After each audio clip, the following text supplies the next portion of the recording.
Alhamdulillah, wassalatu wassalamu ala Sayyidina Muhammad wa ala alihi wa sahbihi wa man wala. Assalamu alaikum wa rahmatullah. So, just a very short talk, continuing on the Islamic portrait of Isa alayhi salam. Now these talks, these khawatirs are not meant to be exhaustive. They are meant to be short, just giving you bulletized information so that you can do your own research, because this is not the forum for an academic discussion of how Isa alayhi salam was. So today we're going to talk about the 4 canonical gospels that Christians have believed for the last many, many centuries, since the conference of Nicaea in 325, when they adopted these 4 gospels. But the Quran tells us, وَآتَيْنَاهُ الْإِنْجِيلَ فِيهِ هُدًى وَنُورٌ. Allah gave him Injil, the Gospels, in which is guidance and light, nur. So what is the reality of this?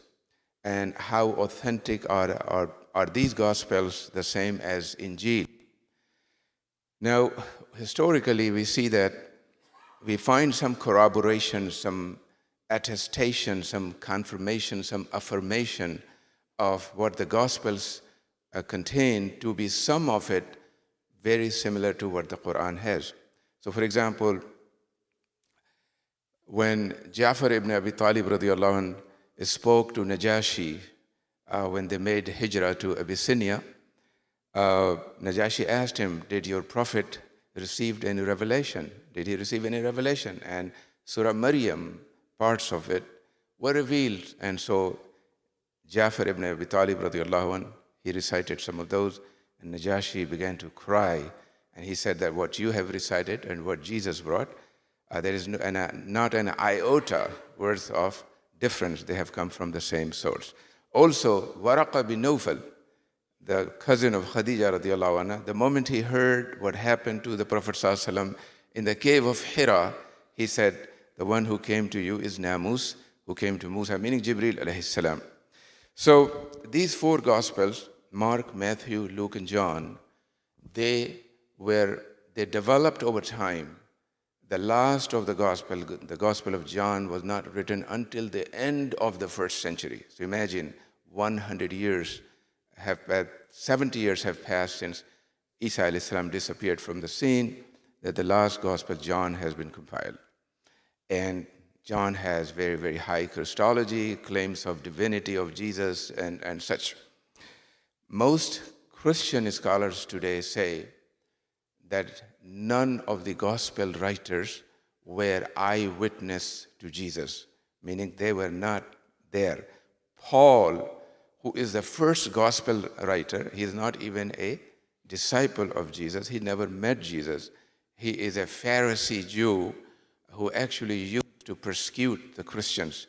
But then he claims that he had a vision of Jesus on the road to Damascus, and then he started his own theology.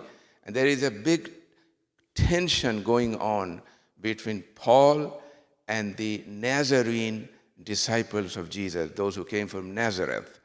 And Jesus' brother, James, is the head of the group in Jerusalem, and they are constantly feuding contesting with Paul for what he is teaching, because he is taking the teachings of Jesus and Jesus himself away from his Jewish roots into Greco-Roman civilization and their kind of tradition.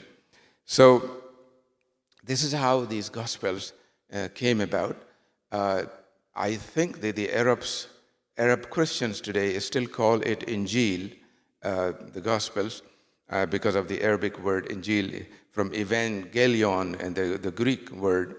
Now, in 325, at the conference of Nicaea, the Christian church fathers, they adopted these 4 Gospels. But by no means, they were the only Gospels.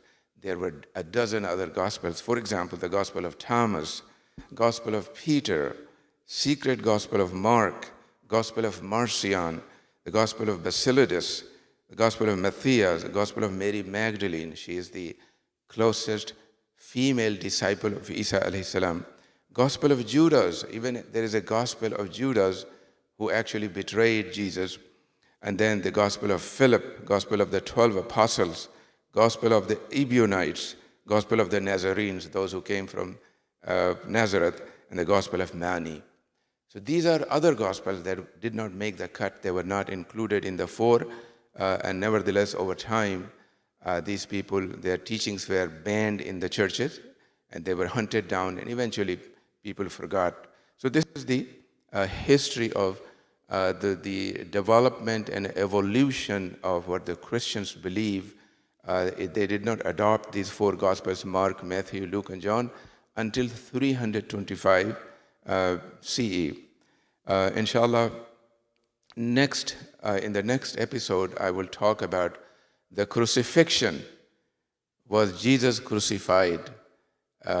And what do the Christian scholars say? What do historians say? And what do Muslim scholars say about this subject? So inshallah, until next time, Jazakumullahu khaira. Subhanakallahumma wa bihamdika ashhadu an la ilaha illa anta astaghfiruka wa atubu ilayk.